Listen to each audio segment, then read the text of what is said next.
Hello everyone and welcome to FRIAR'S Desk, where we talk about spiritual insights, inspirational stories, and innovative ideas. Says Christian Amontour, a journalist is someone who cannot be bought, intimidated, or silenced. Known for her sharp interviews and commitment to truth, she has been at the forefront of covering critical issues, making her a prominent figure in journalism. In 2022, she was awarded the Jaime Ongpin Journalism Fellowship and a Marshall McLuhan Fellowship. She currently anchors Dateline Philippines on ANC and co-hosts Issue Spotted on Teleradyo Servicio. We are deeply honored to have with us a distinguished journalist and storyteller whose voice has been a trusted source of news and insights. Friends, let us welcome Miss Karmina Constantino. Hi, Karmina. Hello, Father. Nice to have you here in the Constantino Foundation Gallery. Nice to meet you finally. I'm so excited about the conversation we're about to have. Oh, thank you for having us also. You are named Karmina. Saan po nanggaling po ang Karmina? Nako, magandang tanong yan. I've never been asked that question. Yung palayaw ko ang nauna. Ang palayaw ko ay Min, M-I-N-H. Pinangalan ako after the Vietnamese leader Ho Chi Minh. Oo, dahil sa kadakilaang pinakita niya sa pagiging leader niya sa kanyang mga kababayan. So it was Min first. And then my tita, who's the mom of my cousin, Karen David, said that why don't you name her Karmina? Kasi so nauna yung gustong ipangalan sa akin ng mga magulang ko na palayaw na Min, tapos sumunod yung Karmina. Then you are also a Constantino. No, of course, the popular and famous Constantino. Can you tell us about the Constantino family? Well, my grandfather is a nationalist historian, Renato Constantino. Nakilala po siya bilang kauna-unahang historiador na nagsulat ng kasaysayan ng Pilipinas mula sa perspektibo at sa mata ng mga Pilipino. Kasi di naman kaila sa atin, Father, diba, we were colonized many times over. And history of the Philippines had always been written by the victors, by the colonizers. Kaya minabuti po ng aking lolo na sulatin ang kasaysayan ng Pilipinas mula naman sa perspektibo ng mga Pilipino. Pagkatapos po, yung lola ko po, si Leticia Rojas Constantino, siya naman din po ay sumulat ng maraming mga essays and articles, naging collaborator, naging partner din po ng lolo ko sa pagsusulat. Yung tatay ko naman po, si R.C. Constantino, sumalangit nawa, siya po ay aktivista at talagang laman ng lansangan when we were growing up. And he would fight for social issues. Nung pinatalsik po ang mga base militar dito sa Pilipinas, kasama po yung tatay ko na nakipaglaban. Napatalsikin ng mga base militar dito sa Pilipinas. Nung yung Timor-Leste na dating kilala natin na East Timor, when it was fighting for independence and no one wanna touch it with a 10-foot pole, tumindig po yung tatay ko para sa East Timor. Na ngayon tinatawag nating Timor-Leste at minabuti niya na malaman ng buong mundo kung ano ang laban ng Timor-Leste noong mga panahon na yun. And we are here in the gallery, no? Ang ganda ng gallery natin. Can you tell us about this gallery of para uprising or revolutionary museum? Well, we're here in it's called the Linangan Gallery. Ito po ay isang proyekto ng the Constantino Foundation. Ito po itinayo ng aming pamilya with our founders, Renato Constantino, of course, and Leticia Rojas Constantino, sa paglalayon na mailapit ang kasaysayan sa publiko. Noong 2007, may kinomisyon yung Constantino Foundation ng group of artists, tinatawag na Tutok. No? At ito nga yung mga mural na nakikita ninyo. Linagay yung isa sa Ospital ng Makati, yung isa naman linagay sa City Hall ng San Juan. Dinalarawan yung hindi lang kadakilaan pero yung parang lahat tayo pwedeng maging bayani. Kahit yung mga ordinaryo, mga Pilipino, ay pwedeng maging bayani. Kasi kailangan, talagang pinapakita niya yun at saka talagang inuud. Pag nakita mo siya, and you come face to face, you come face to face with the murals, it moves you, right? to love our country deeper, to love our country more, and to fight for our country. So yun ang nilayon ng Constantino Foundation by commissioning the Constantino murals. Na ngayon, dito na yung permanent residence sa Linangan Gallery. Anyway, looking at your motivations, no, nung revolutions, etc., no, in the history, what prompted you as a young kid na mag-journalist? Meron ba tayong spark sa Ay wala po, naging masunurin lang akong anak. Yun lang talaga. There's nothing. There's no magic there. My mom just said one time, why don't you apply sa Sky News, which was an affiliate of ABS-CBN News. Sky News was the cable news channel of Sky Cable News. Kasi po, ang tinapos ko po film. And what I really wanted to do was to be a filmmaker. I wanted to, or a screenwriter. I wanted to be behind the cameras. I wanted to write stories. Yun talaga yung gusto kong gawin. But then during that time, hindi ko na po sasabihin kung kailan ko nag-graduate. I-research nyo na lang po. But during that time, the ones that were in production were called Pito-Pito movies. These were movies that were made in 7 days. So parang at the time, parang I didn't wanna venture into that kind of an environment, especially since nag-intern po ako kay Marilu Diaz-Abaya. So alam ko yung the care and the thought, you know, and how to be deliberate in making films. Tapos doon ako sa Pito-Pito mal. Parang to me, hindi ko siya type. So sabi ko, sige na nga mag-advertising. Nung mga panahon na yun, all the advertising agencies were in the South, in Makati. Laking QC po ako. So sabi ng mami ko, masyadong malayo. And so sabi niya, why don't you try nga Sky News, which is 5 minutes away from where we used to live. So naging pasunurin lang ako. And then when I got there, the news manager, who's David Saldran, said that we have an opening for a reporter. So sabi ko, you know, I don't know anything about being a journalist or being a reporter. Galing akong film school. So sabi ko, thank you for the offer, pero can you just give me the lowest possible rank? And I promise you, I will work my way up. So binigay sa akin production assistant. Lahat po, ginawa ko. Naging prompter operator, naging floor director, nag-edit, nagtimpla ng kape, naglinis ng desk. So lahat po yun ginawa ko, nag-enjoy ako, natuto ako. And then eventually, after a year, I made anchor. But there came a point when they trusted me enough to set me out to do some feature reports.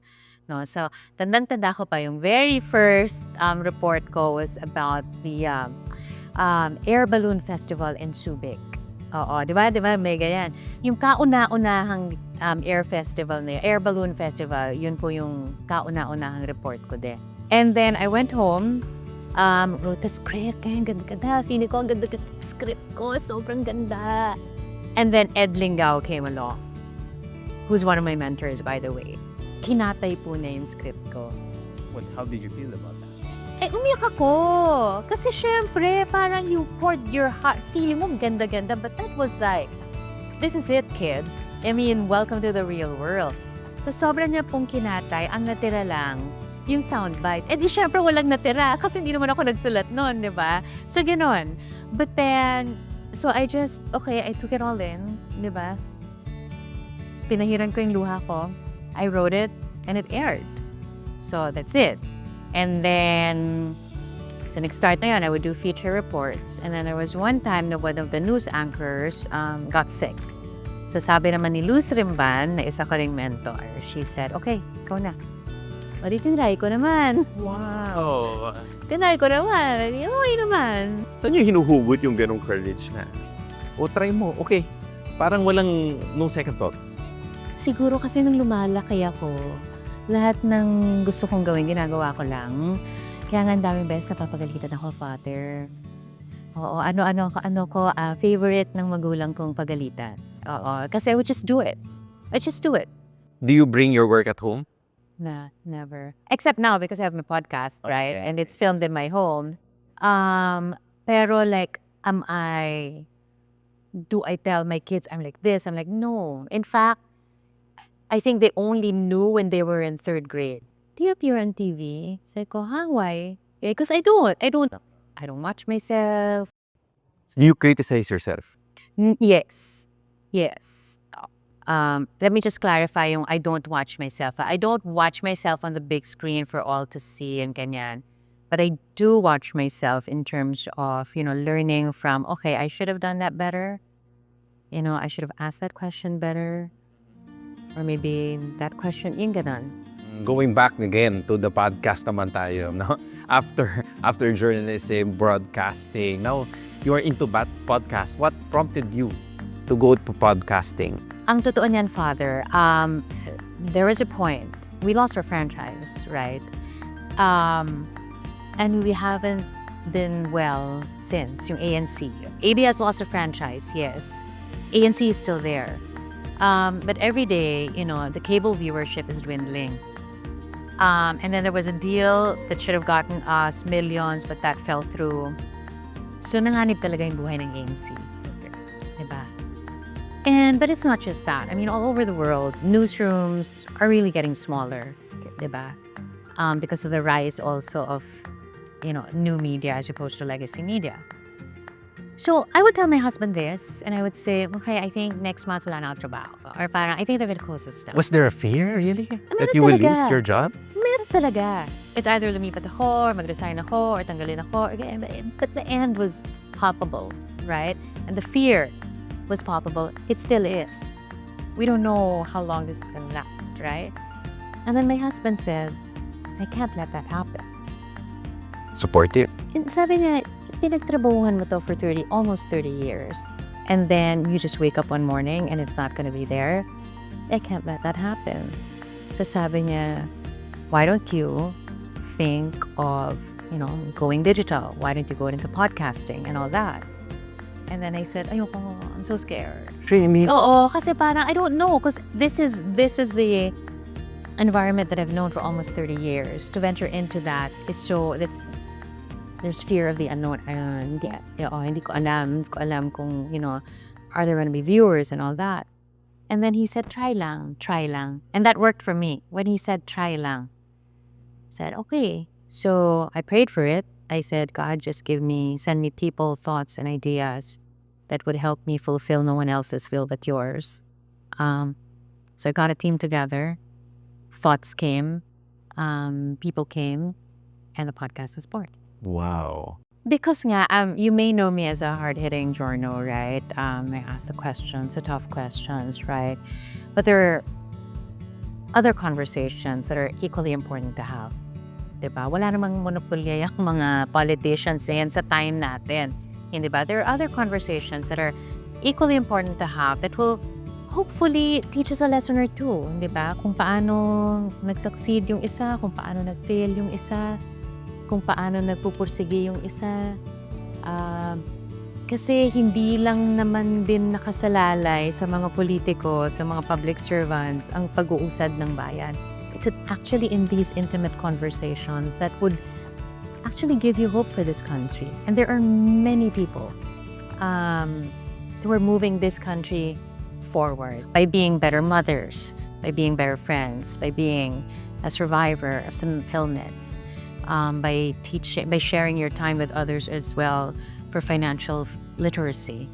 Yung mga ganon. Meron lang po mga questions po information community from UST ng mga students natin from UST. From K of UST Senior High School, when you were in high school, ano po bang favorite subject ninyo? At ano po yung hindi nyo masyadong favorite? Ano pong type na high school student si Miss Casey? Oh my gosh, hindi ako pwede magsinungaling, di ba? Alam mo, sa totoo lang, I enjoyed everything. I just enjoyed going to school, I enjoyed studying, ganyan. Di nakasalalay yung interest ko kung paano ko magiging favorite yung subject na yun, but it was more teacher-based. So there was one teacher, science. Type ko pa naman yung science, di ba? I know, English pala, English teachers. Oh my gosh, baka nakikinig pa yung guys. So I came in, right? English. Yung unang pinagawa ba naman sa amin, pinagawa kami ng layout ng library. At pag merong missing chair, minus point. Ganyan. Ano kinalaman ng English dyan? Exactly my point. So anong ginawa ko? I went to the principal's office. So I said, not learning anything from this guy. Anong ginagawa niya dito? Like, what? What's he doing? Ganyan. And I was like, what? High school yan, eh? Oo. Like, 15-year-old me, ganyan. Katok ako, ganyan. Sabi ko, what's he doing? Lay out the library? English teacher? Tapos ganyan? Sabi ko, yan, ganyan. And he almost lost his job.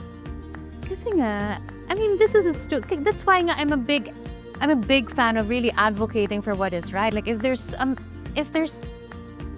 opportunity to, diba? I said that if there's an opportunity to make things right, you take it. Ilang pang klase ang tuturuan niya ng gumawa ng layout, diba? And wasting all our time says 15-year-old me, diba? You cannot be silent about it, no? Ay, parang, sige, okay lang yan kasi teacher naman siya. Hindi po ganon. Yun din yung tinuro ng mga magulang namin sa amin. Respect authority, yes. But never be afraid to question authority. Okay. Question from FLC, a UST administrator.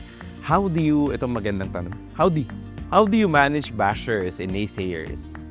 Mga bashers natin. How do I handle them? Alam ko naman din kasi kung sino ako eh. Yeah.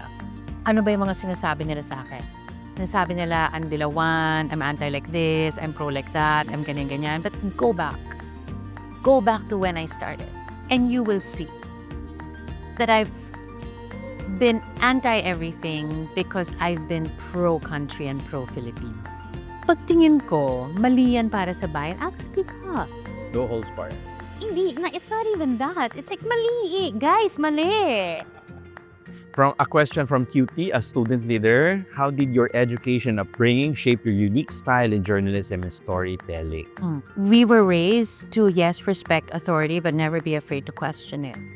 Lahat ng mga humaharap po sa akin na nagpapa-interview, lahat po sila pasweldo ng taong bayan, hindi po ba? So yes, they may have authority over us in a way that, only in a sense that they were elected and all that. But really, when you think about it, who has authority over them? Hindi ba tayo? A question from JVO of Office of Student Affairs.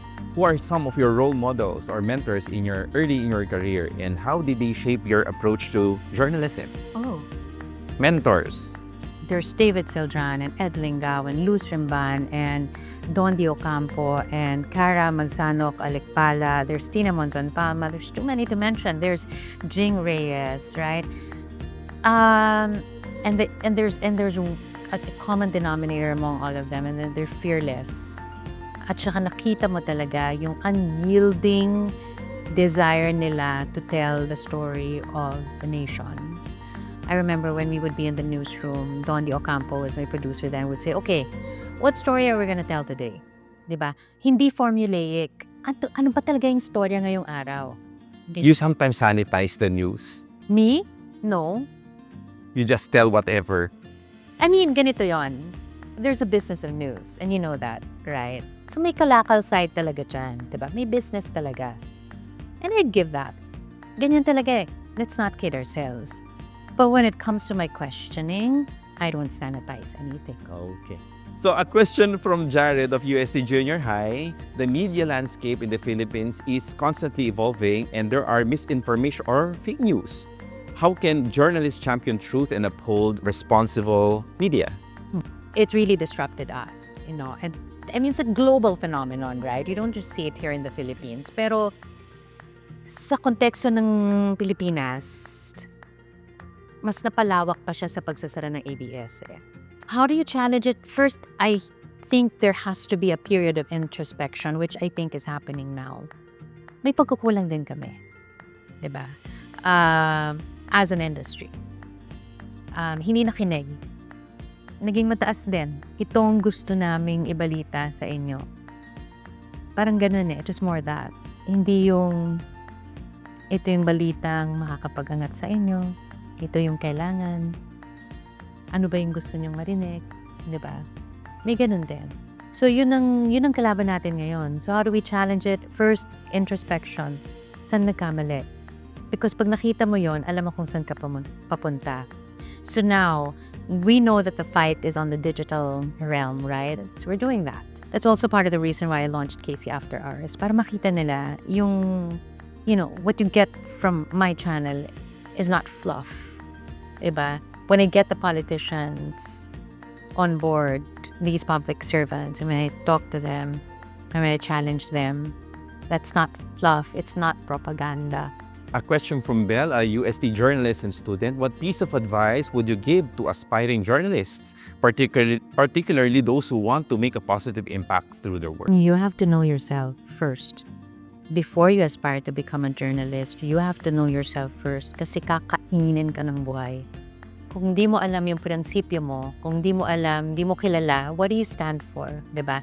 Because it spells everything your perspective in attacking a story. Kung di mo kilala yung sarili mo, you may just buy the propaganda of the public servant, for example.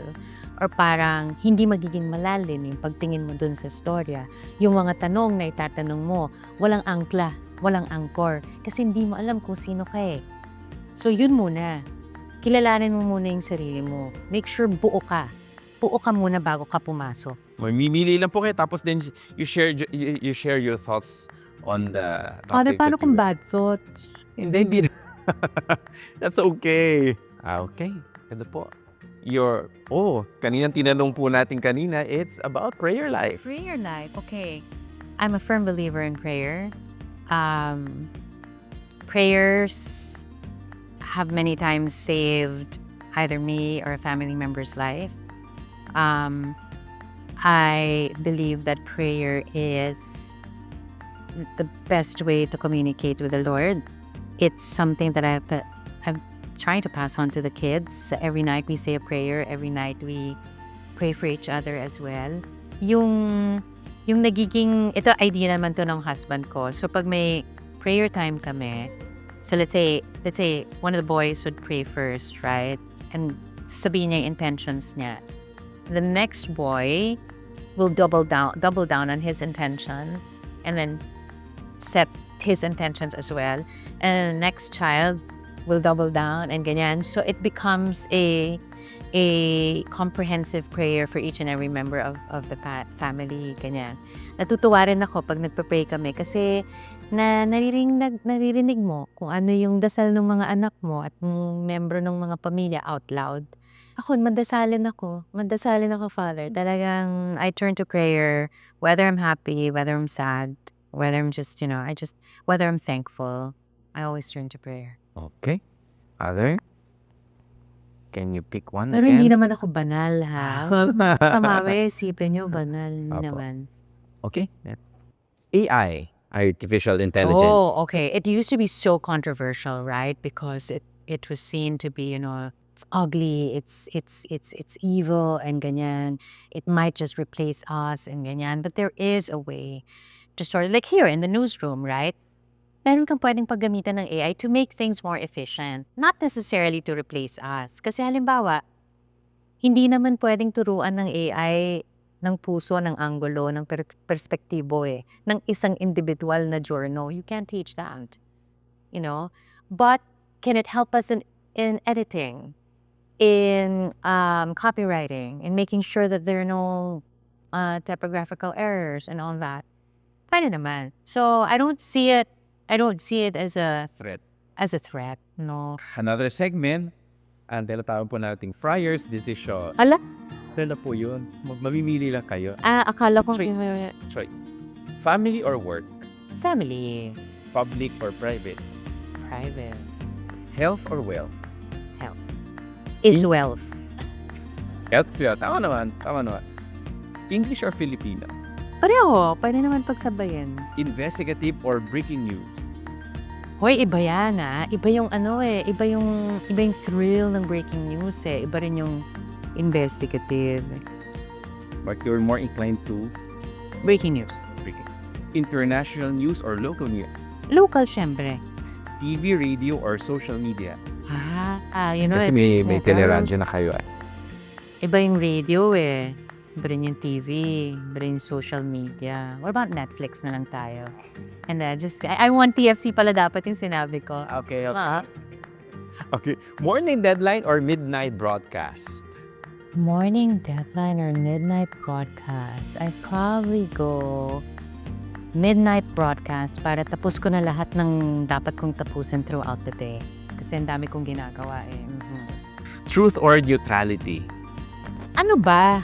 Siyempre truth. Kasi sometimes they get to look at, oh, I don't want to side with this because I will be judged. Ano yan eh, parang that's been sorry Father, you touched on that issue there. Pero parang, ano yan parate, di ba? Parang, dapat fair tayo, dapat objective tayo. Yeah. Balance news, ganyan. Balance para kanino? Fair para kanino? Objective para kanino? Yan ang tanungin nyo. Di ba? Kasi kung objective para sa politician, hindi yan objective. Kung fair para sa politician, hindi yan fair. Diba? Kung neutral ka para sa politiko, hindi neutral. So dapat, doon tayo sa para sa bayan. Fair para sa bayan. Diba? Never neutral. Tanong ko lang, kasi tinanong ko rin ni Carolyn. Since you are advocating for the Philippines, etc., did you consider being a politician? No. Bakit naman hindi? Natatakot ako, Father. Kasi marami akong mga nakita na mababait nung pumasok, hindi mo na sila makilala ngayon.